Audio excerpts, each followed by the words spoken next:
Bien, en todo el mundo existen grupos de población que suelen ser más vulnerables a ciertas afecciones de salud y hoy hablaremos de los adultos mayores. Esta conversación la tendremos con el doctor Gregory Celis, quien es especialista en medicina, en cuidados intensivos, es médico general y cirujano.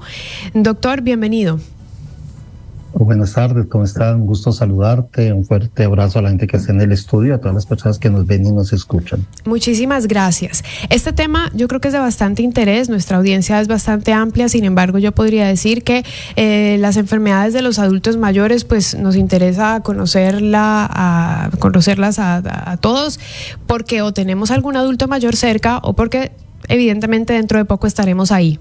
Entonces, podríamos hablar de ciertos nombres más comunes, como por ejemplo demencia, osteoporosis, artrosis. ¿Qué más hay en ese listado de enfermedades que afectan a los adultos mayores? Bueno, lo importante es lo que tú has mencionado, todos vamos caminando para allá, tarde o temprano vamos a llegar, ¿no? Esperemos que todos lleguemos a esa edad. Sí, lo importante de la enfermedad en el adulto mayor es que como la calidad de vida en el ser humano ha aumentado tanto, entonces la expectativa de vida es mucho más amplia, por eso tenemos muchos más adultos mayores y por ende mucha más enfermedad. Dentro de esto destacan las enfermedades de adulto mayor, las demencias, entre ellas la demencia tipo Alzheimer, tenemos el cáncer de la osteoporosis, que son los patrones que más se ven en los pacientes adultos mayores. Me quedé cortada en uno, el cáncer, no sé si especificó alguno en particular. El vaso celular se llama vaso celular porque es la base de las células de la piel. Ahí es donde empieza este cáncer que es muy común en nuestra región. Bien, empecemos entonces diferenciando un poco la demencia del Alzheimer, doctor, entendiendo también en otras conversaciones, estudios y entrevistas que he tenido que el Alzheimer no existe una causa específica para el Alzheimer y tampoco sabemos cómo prevenirlo. De la demencia, en cambio, también existe esta confusión, ¿no?, entre Alzheimer y demencia, sin embargo, una llega por la edad y la otra no necesariamente. A ver, hay algo importantísimo que hay que aclarar. No porque llegues a cierta edad va a estar demente. No es así. Antiguamente se pensaba eso.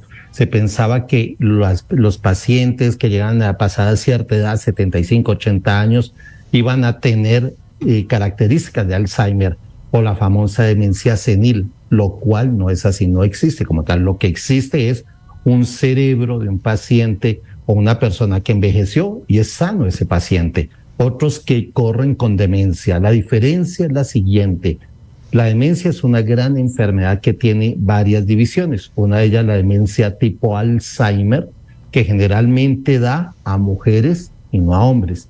En los hombres da una demencia que se llama demencia de Lewy. Son muy parecidas, se tienden a confundir, pero claro es que estas no tienen un origen específico. Sabemos cómo se producen, pero no cuál es el gatilleo específico desde el punto de vista patológico. Sabemos que se puede heredar, que si tú tienes un paciente, un familiar que ha tenido esta enfermedad, lo más probable es que puedas sufrirla. No es al 100%, pero si tengo un familiar, posiblemente pueda tener predisposición al Alzheimer o a la demencia de Lewy. Esas son las dos diferencias, pero las dos se comportan con pérdida de la memoria, pérdida del tiempo y el espacio, pérdida del reconocimiento de los familiares, pérdida de las facultades ejecutivas, aquellas que nos hacen actuar como seres humanos. Entonces eso se pierde y ahí es donde conocemos esta enfermedad como demencia. ¿Existe en este grupo, en estas dos que hemos considerado en esta primera parte, la manera de prevenir o tener hábitos que nos lleven tal vez a tener un mejor envejecimiento en términos de adquirir o no la demencia o sobrellevarla de una mejor manera? Bueno, sí, se ha escrito mucho sobre ello. Por ejemplo, se dice que si tú lees bastante, usas mucho tu capacidad cerebral de joven y ya a cierta edad sigues estudiando, eso como que te va a prevenir un poco porque el cerebro trabaja, voy a usar una palabra que suena técnica, son engramas, son uniones entre neuronas, pero tú le enseñas al cerebro con el estudio, le enseñas a que coja otros caminos. para llegar al mismo punto. Eso es generar engramas. Entonces, entre más engramas nuevos tengas, mucho mejor, porque vas a llegar al mismo punto por otro camino. Pero si yo solo tengo un camino para llegar al mismo punto, por ejemplo, siempre voy por la misma calle a mi casa, no conozco otro sitio para llegar a mi casa, entonces ahí es donde viene el daño severo. Sí, se considera que utilizar nuestro cerebro, estudiar, nos puede ayudar a prevenir en parte el Alzheimer, o la enfermedad de Levy. Pero si ya estoy destinado a ello, lo voy a tener porque mi predisposición genética así lo condiciona.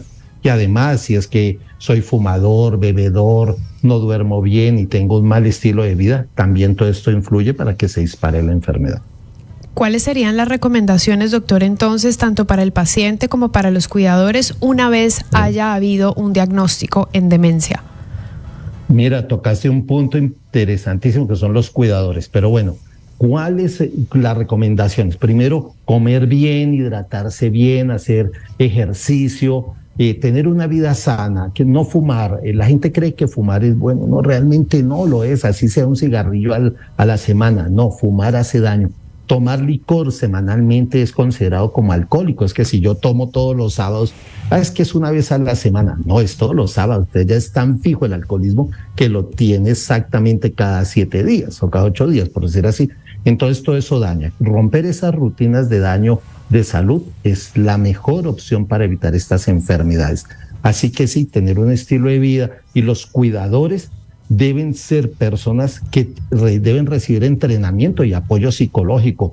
Eso es importantísimo. La persona que cuida al paciente con demencia sufre mucho. Sí, así es.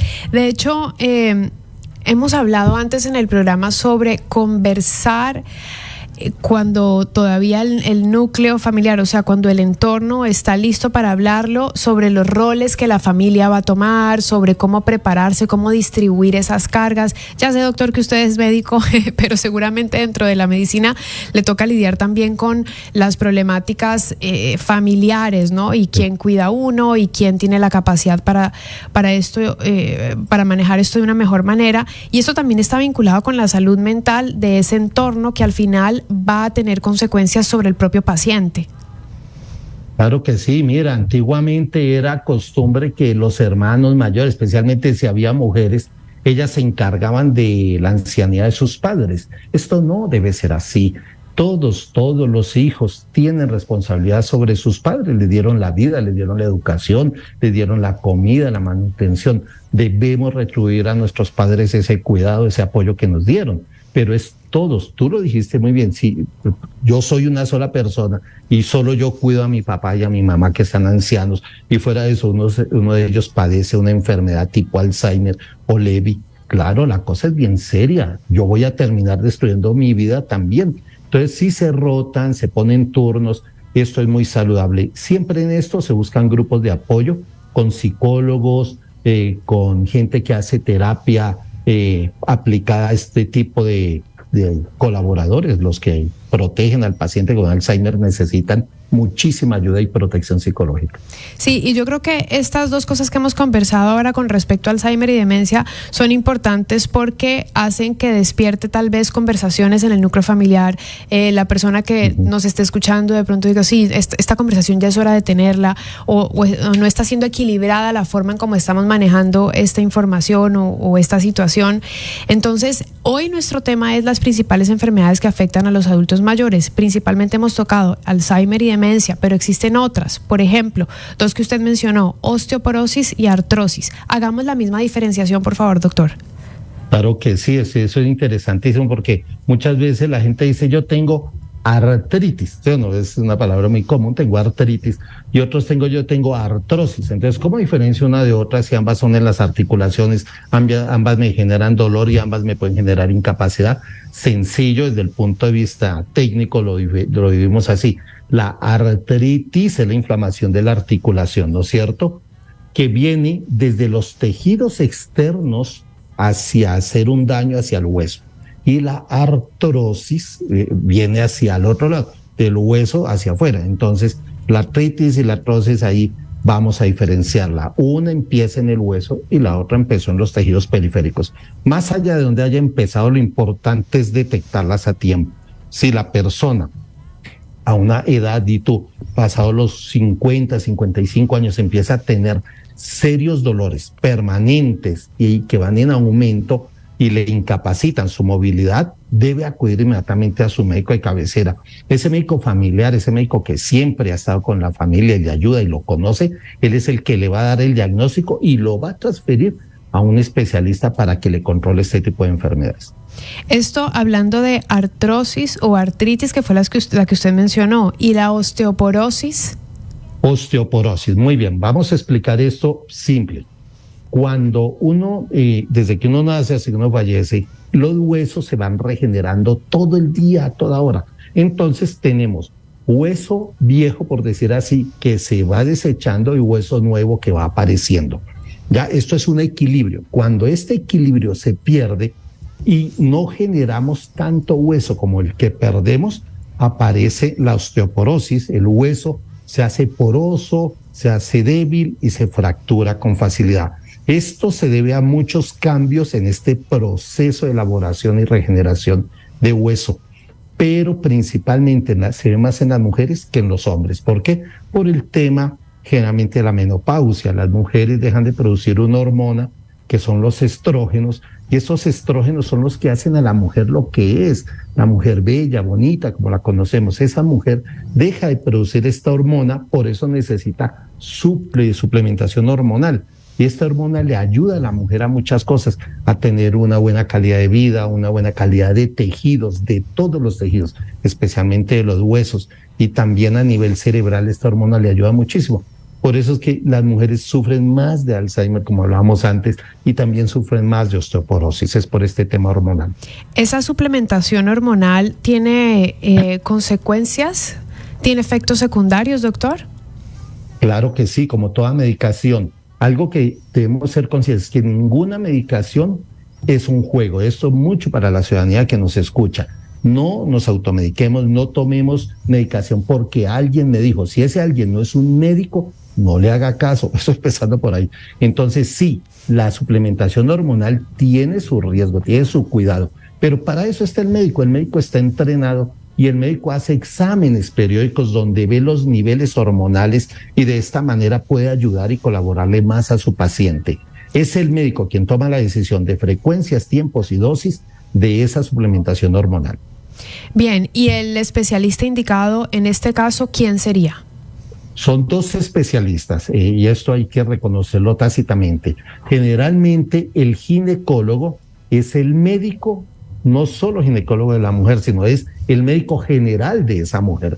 La mujer le comenta todo al ginecólogo, entonces él sabe todo de ella, desde una gripe hasta un problema ginecobstétrico, pero es él quien va a detectar esta osteoporosis, eso se lo garantizo. Entonces, este ginecólogo puede, si está especializado en el área, puede tratarle, si no, deriva a un reumatólogo generalmente, quien se hace cargo del evento, pero es entre ellos dos quien puede hacerlo, o si no entra en juego, también el endocrinólogo.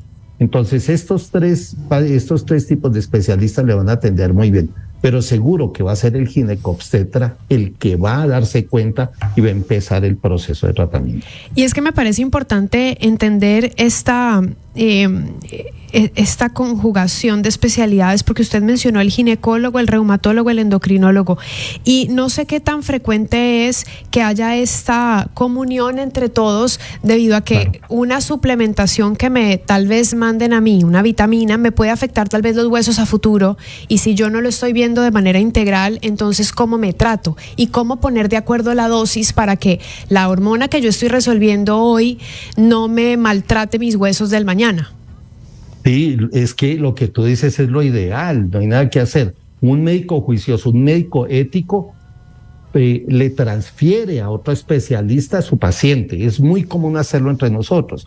Por ejemplo, si es que yo necesito un cardiólogo intervencionista, no lo voy a hacer yo, le transfiero a un intervencionista que haga el proceso. Aquí es igual. Si yo veo que mi paciente necesita un endocrinólogo, qué mejor poderle transferirle al endocrinólogo este caso, y cuando ya la mujer esté estabilizada, vuelve a mí, mi paciente va a regresar a mí. porque ve lo ético y lo honesto que yo soy. Lo que tú dices es lo ideal. Los médicos debemos trabajar en forma interdisciplinaria.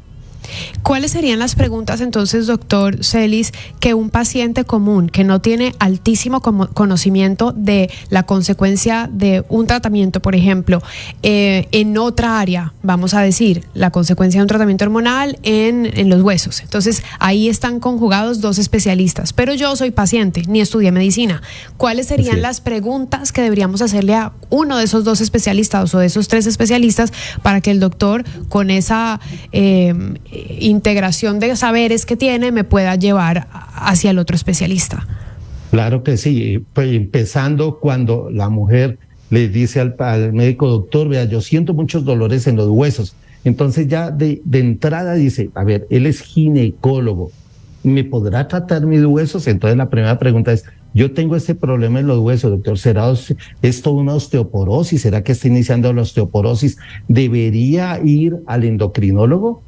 Entonces es una pregunta directa, porque ya todos tenemos mucho conocimiento de esto. Entonces sí, realmente el médico debe dejar, y perdón si llegó a herir la susceptibilidad de algún colega, el yoísmo, que yo me lo sé todo. No, eso no es así. Nosotros somos especialistas en algunas áreas, pero no en todas. Entonces, si veo que yo, ginecólogo, no soy la persona que está entrenada para atender a esa paciente, sé cómo hacerlo, pero no soy el indicado, entonces le transfiero a mi paciente. Eso es, más bien la pregunta va por los órganos afectados. No sé, por ejemplo, la mujer empieza por saber que está perdiendo la visión, sabe que él es ginecólogo, no oftalmólogo, entonces le dice: vea, doctor, ¿sabe que de un tiempo para acá estoy viendo borroso? Entonces él, ¿qué le va a decir? Sí, por favor, acuda al oftalmólogo para que le haga la revisión y le recomiende los lentes adecuados. No, claro, sí, clarísimo. Ahí es cuestión de preguntar. Sí, y está bien, es decir, parece obvio, pero no, porque nosotros como pacientes no sabemos qué puede estar interconectado. No, realmente no sé qué consecuencia. A lo mejor tengo un mareo y creo que es el oftalmólogo, pero resulta que es el oído. Entonces, así es. Hay que estar como muy atento y escuchar su propio cuerpo. No las rodillas, claro. Sí. Bueno, así doctor, y una última pregunta con respecto a esta área que estábamos viendo, porque pasamos por demencia, Alzheimer, luego nos fuimos a artrosis y osteoporosis y artritis, y en este sentido y en esta área que involucra las articulaciones y los huesos, ¿hay manera de prevenir estas enfermedades? Sí hay manera de prevenir. Desgraciadamente, por cuestiones socioeconómicas, a mucha gente le ha tocado trabajar durísimo y cargar mucho peso, no solo psicológicamente, sino físico. Entonces eso daña las articulaciones. Entonces las articulaciones van a sufrir mucho, especialmente tobillos, rodillas y cadera. Van a sufrir mucho cuando alguien tiene que cargar mucho peso, cargar un bulto, un quintal, ¿no es cierto? Esas cosas. Eso va a ayudar mucho a la propensión de la enfermedad. Entonces, ¿cómo se mitiga? Dejando de ponerle tanto peso a nuestro organismo y hacer los trabajos en forma lógica. Como tú ves ahora en todos los trabajos, donde hay un médico ocupacional, se le enseña a la gente a recoger un paquete, que lo haga en forma adecuada, la forma en que se cargan los paquetes. Y hay algo que es muy interesante que debemos tomar en cuenta, y perdón que me vaya a esta área, pero es necesario hablarla. En los niños, ¿se has visto esas mochilotas que les ponen a los niños en la espalda? Sí. Es impresionante, eso pesa demasiado. Ahorita el niño es joven y no siente sagrada juventud, pero cuando vengan los años, todo ese sobrepeso le va a acarrear problemas de columna, problemas de cadera, problemas de estabilidad del eje óseo. Entonces deberíamos pensar en el futuro de esos niños y no ponerles a cargar tantos libros, o dejarlos en el colegio, lo que es necesario, algo así, pero no esas mochilas tan pesadas. Entonces la sobrecarga es una de las cosas que más afecta a futuro al ser humano en sus articulaciones. Estamos hablando de las principales enfermedades que afectan a los adultos mayores, doctor. En esta área también llegan las caídas. Sí, vienen las caídas, generalmente cae la persona por un traspié. Créeme que no necesitas hacer una caída brutal, pero es tal el peso y el golpe que se da a la persona que generalmente se fractura la cadera y se fractura en la cabeza del fémur. ¿Y por qué la cadera, doctor? ¿Por qué la cadera empieza a debilitarse y a partir de qué edad? Esto empieza a debilitarse por el desequilibrio del hueso bueno con el viejo, por decir. Entonces el que desechamos con el de renovación. Entonces la cadera fuera y que es un hueso poroso, ojo, es un hueso poroso donde se produce mucha sangre, porque la sangre, para quien no sepa, se produce en los huesos. Este hueso es uno de los que más sangre produce, es bastante poroso, entonces ante la presencia de un leve nivel de osteoporosis, el riesgo de fractura es amplio. Entonces, generalmente el paciente cae y cae de lado, ¿no es cierto? Casi nunca cae de frente, cae de lado y se golpea la cadera. Entonces, al golpearse la cadera se fractura porque la osteoporosis, uno de los sitios que más ataca es el fémur y la cadera. Entonces, por eso es que se fracturan con mayor número, con mayor frecuencia, ¿no? Sí, y muchas veces también hay este pensamiento de que no nos va a pasar nada, entonces yo igual me subo a la escalera, entonces yo de todas formas hago este esfuerzo, y ahí es cuando pasan estos problemas. Y una última, doctor, enfermedad que usted había mencionado era el cáncer vasocelular. Ajá, así es. ¿Nos quiere explicar esta última afección que afecta a los adultos mayores?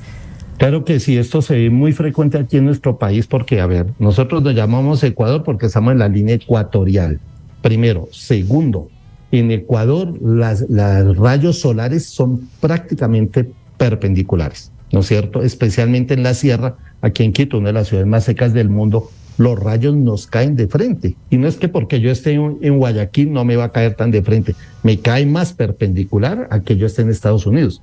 Entonces esa perpendicularidad de los rayos incide mucho en la piel.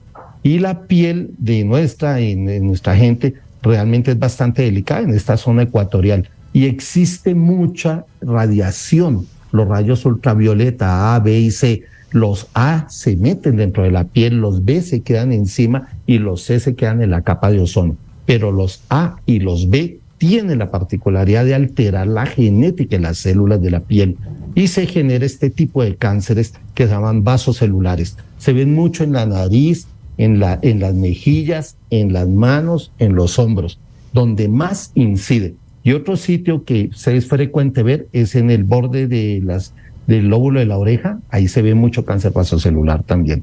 Es un daño por presencia de los rayos solares sobre esa célula. Doctor, el tema nos da para conversar muchísimo más y la verdad es que es interesantísimo, sobre todo para entender cómo podemos estar más atentos a nuestra salud. Hoy estamos hablando de las principales enfermedades que afectan a los adultos mayores. Me gustaría que usted nos pudiera dar unas recomendaciones finales para nuestros oyentes. Claro que sí. Primero, que no nos automediquemos. Segundo, no le haga caso al vecino, a menos que sea el médico que lo está atendiendo, pero no le haga caso al vecino. El vecino tiene su medicación y le sirve a él, no a usted. Otra cosa importante, hagamos ejercicio, hidratémonos bien, comamos saludablemente. Y hacer ejercicio no es difícil, solo que se proponga caminar una cuadra de ida y una de regreso, ya son 2 cuadras. Con que haga eso, la Organización Mundial de la Salud propone caminar o hacer ejercicio 30 minutos al día. Incluye el ejercicio que se hace en la casa, que arreglando la casa, que en mi trabajo. Así que movámonos bastante y eso nos va a evitar muchos problemas de salud. No fumemos, no tomemos, por favor, el licor y el tabaco hacen daño brutal al ser humano. Así que evitemos eso, vivamos más tranquilos, vivamos lo más felices que podamos y con eso evitamos muchas enfermedades. Muchísimas gracias al doctor Gregory Celis, médico general y cirujano, especialista en medicina crítica, es también maestrante de investigación clínica y epidemiología. Yo le agradezco por haber conversado con nosotros sobre este tema tan importante, las enfermedades que afectan a los adultos mayores. Muchísimas gracias. Gracias a ti, un fuerte abrazo y nos vemos en la próxima. Así es.